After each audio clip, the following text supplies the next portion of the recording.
Good Friday today. It was April Fool's Day this week. That's super fun. I am 35, so I can't really April Fool's my family that I'm pregnant anymore. They just get like really excited, and then I have to break their hearts. I still think that every pregnancy is like an emergency though. I'm like, oh my God, you're pregnant, what are we gonna do about it? And so all of my friends have had to start like putting in the group chat every time that they're like trying for kids. They'll be like, oh, we're pulling the goalie, to say that like they're letting their husband hit it raw.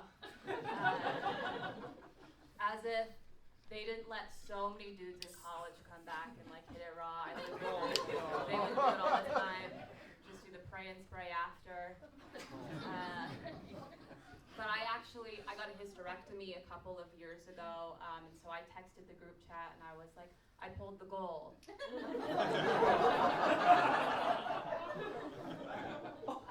And then like a couple months after that, one of my friends who already had 2 kids, heads the size of bowling balls, her body was a 7-10 split. She texted the group chat and she was like, oh my God, Aubrey, like we're pulling the goal too. My husband's getting a vasectomy. And I was like, wrong. You guys are pulling the puck because they were a hockey household. Had it been soccer, it would have been pulling the balls, which might be a little too on the nose. And if they were a football household, I simply would not have been friends with her.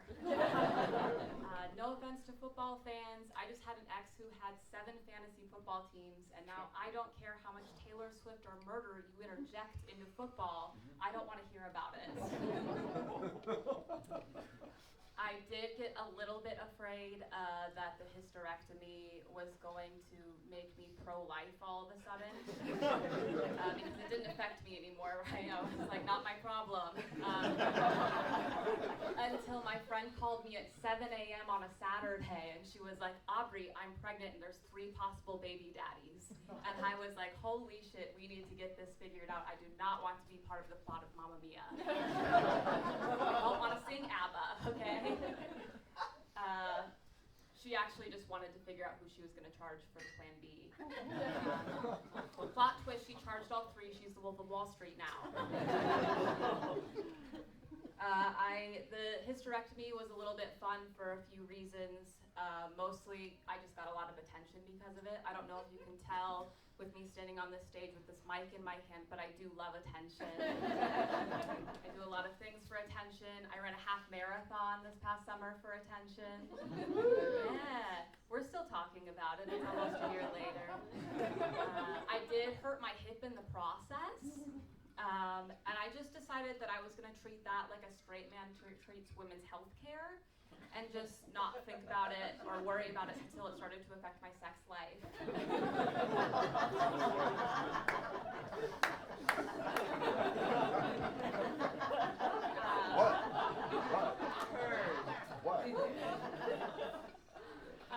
I ran a full marathon 10 years ago. I'm still talking about that. I treat that like my mom treats giving birth to me. I just like to bring it up at any opportune moment to make people feel worse about themselves. And a lot of people get offended that I compare the two, but in my defense, they were both like agonizingly long processes. We both shat ourselves. And a majority of people did not think we were going to go through with it. I have a habit of ignoring ailments though. I ignored my celiac disease for a long time.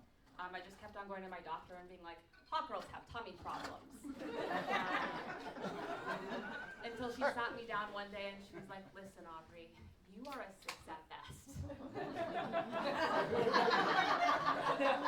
So we're going to get you an endoscopy, that's down the mouth, and a colonoscopy, that's up the butt. I got medically Eiffel Towered. A rotisserie chicken if they didn't clap their hands at the top. I think that they did. Ailments are not the only thing that I ignore. I also ignore a lot of red flags. I ignored red flags in a relationship one time, and it ended me up on the paleo diet. That's the one where you can't have like bread or anything good, cheese, just anything that you would love.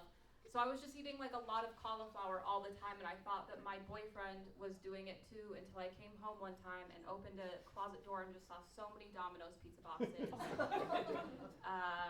It should have been a red flag to me then because he did end up cheating on me with the hot girl from the gym.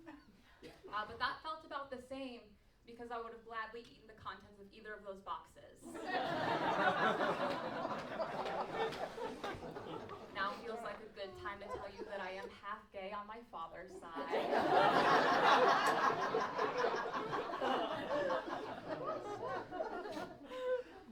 I didn't know that I was gay for a really long time because most of my first crushes were on cartoon characters. I saw like Lola Bunny in Space Jam and I was like, yeah. I saw Nala do those eyes at Simba and I was like, do that to me, you know? And then I saw The Mummy for the first time and I was like, oh my God, Brendan Fraser, yes. Rachel Weisz, hell yeah. Being tied up and sacrificed to the blood moon, yes. And I was telling my friend that and she was like, Audrey, we're in 3rd grade. I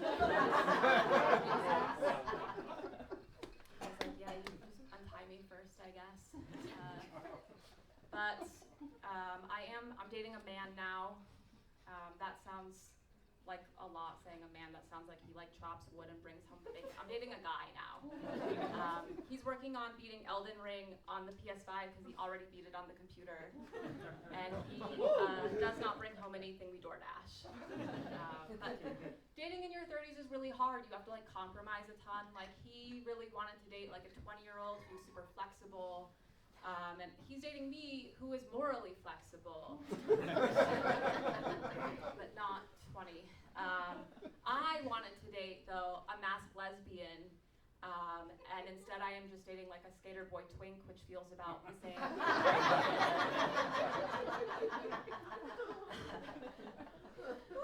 He is fantastic, though. He's great.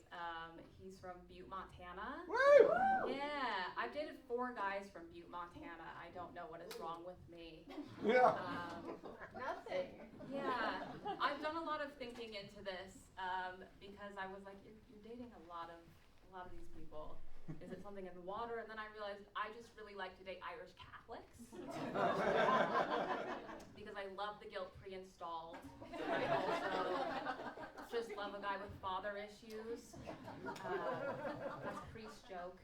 I told him that joke and he was like, well, I was an acolyte growing up and the priest never did anything to me. And I was like, babe, you are hot now. That's all that matters.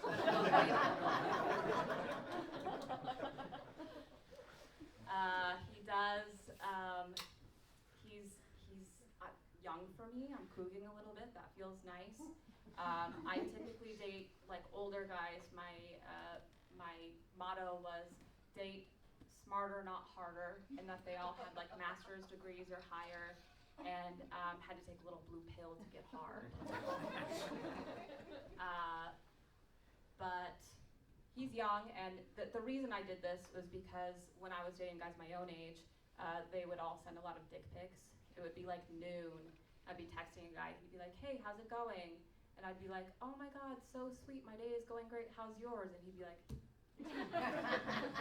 hard. And I'd say, oh, hard, but not very long, I see.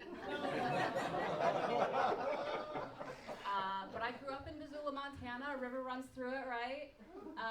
And that gave me a very specific skill set for responding to dick pics, because for every 1 dick pic I receive at least 2 fish pics, and you can respond to them basically in the same way. You can be like, oh my God, it takes 2 hands to hold it. Or cute, look at his little eye. Or yep, you definitely caught something. That is all for me tonight. My name is Audrey June, and let's get this back up here.